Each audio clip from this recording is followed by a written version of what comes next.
অৰুণোদয় অকল টকা নহয়, ই ঘৰত মহিলাগৰাকীৰ সন্মানো বৃদ্ধি কৰিছে। আজি ঘৰখনত মহিলাগৰাকী এটা সন্মান পাইছে।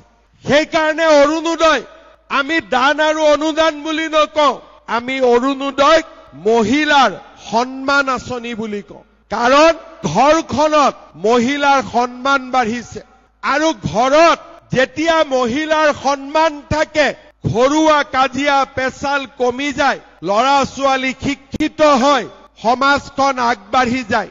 যোৱা 5 বছৰত আমাৰ অসমত মহিলাৰ বিৰুদ্ধে হোৱা অপৰাধ কমিছে, অভিযোগ কমিছে, ধৰ্ষণ, মলেষ্টেশ্যন, এই গোটেই গোচৰবিলাক আজি আমাৰ অসমত কমিবলৈ আৰম্ভ কৰিছে।